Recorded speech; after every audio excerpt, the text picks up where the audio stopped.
नमस्ते, जय हिंद। भारत तक देख रहे हैं आप। सबसे पहले आपको प्रधानमंत्री नरेंद्र मोदी का एक बार फिर ये नया बयान सुनवा रहे हैं जो उन्होंने पहलगाम आतंकी हमले को लेकर दिया है। अंगोला के राष्ट्र प्रमुख भारत के दौरे पर हैं। इस दौरान उन्होंने क्या कहा है, पहले वो सुनवाते हैं, फिर आगे इसे डिकोड करेंगे। हम एक मत है कि आतंकवाद मानवता के लिए सबसे बड़ा खतरा है। पहलगाम में हुए आतंकी हमले में मारे गए लोगों के प्रति राष्ट्रपति लॉरेंसो और अंगोला की संवेदनाओं के लिए मैं उनका आभार व्यक्त किया। We are committed to take firm and decisive action against terrorist and those who support them. We thank Angola for their support in our fight against cross-border terrorism.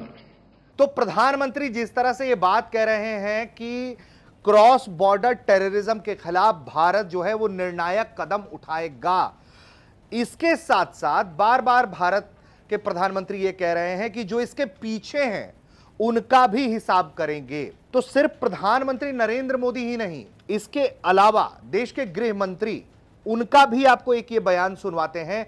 देश के गृह मंत्री अमित शाह ने क्यों कहा था कि हम चुन चुन कर हिसाब किताब करेंगे। मैं सभी आतंक फैलाने वालों को कहना चाहता हूं कि लड़ाई का अंत नहीं है, एक मकाम है।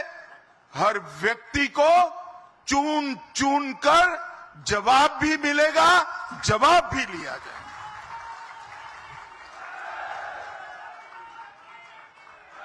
नरेंद्र मोदी जी के नेतृत्व में चाहे उत्तर पूर्व हो, चाहे वामपंथी उग्रवाद का क्षेत्र हो, चाहे कश्मीर पर पड़ी आतंकवाद की छाया हो, हर चीज का मजबूती के साथ हमने जवाब दिया है। और अगर कोई एक कायराना हमला कर ये समझता है कि हमारी बड़ी जीत है, तो एक बात मन से समझ लीजिए, ये नरेंद्र मोदी सरकार है, किसी को बख्शा नहीं जाएगा, किसी को बख्शा नहीं जाएगा। इस देश की इंच इंच भूमि पर से आतंकवाद को मूल समेत उखाड़ने का हमारा संकल्प है और वो सिद्ध होकर रहेगा।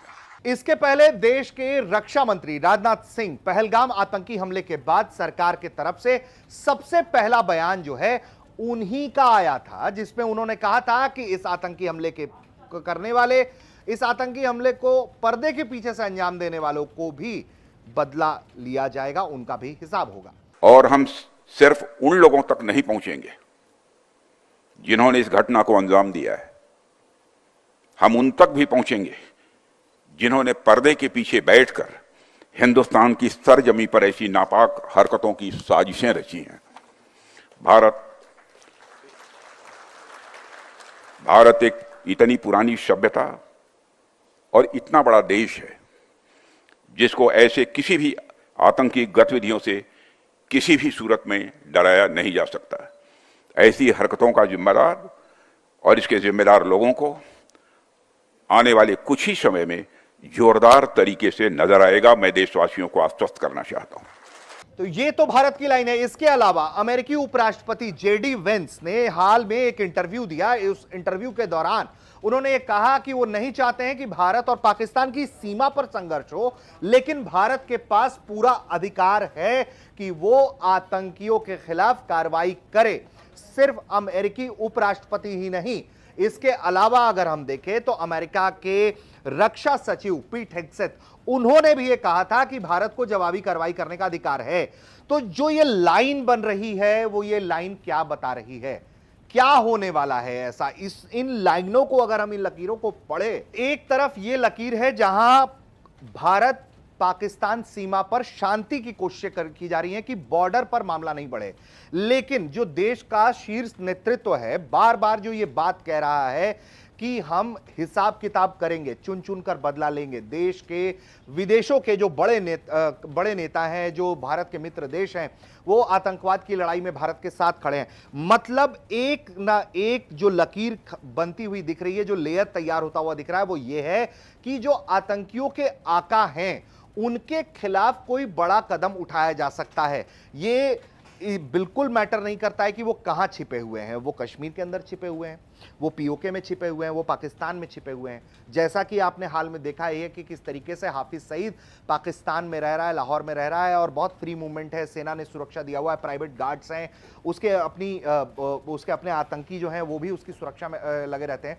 तो इस तरह का अगर ये प्लॉट तैयार हो रहा है तो क्या किसी बड़े एग्जीक्यूशन की तरफ भारत बढ़ रहा है? हमारे पास कोई इसकी पुष्टि नहीं है। यह बात मैं अपने दर्शकों को साफ तौर पर बता देना चाहता हूं, कोई पुष्टि नहीं है हमारे पास। लेकिन जो देश का शीर्ष नेतृत्व है, जो बयान की लाइन है, वो हम आपको समझाने की कोशिश कर रहे हैं। तो एक तरफ जहां ये लकीर खींचने की कोशिश हो रही है और दूसरी तरफ जो आकलन है हमारा, वो ये बताता है कि भारत किसी बड़ी दिशा में बढ़ रहा है। बार बार इस तरह से संकेत करना कि चुन चुन कर हिसाब होगा, चुन चुन कर हिसाब होगा, तो क्या हाफिज सईद, मसूद अजहर, दाऊद जैसे लोगों की उल्टी गिनती कहीं ना कहीं भारत ने शुरू कर दी है?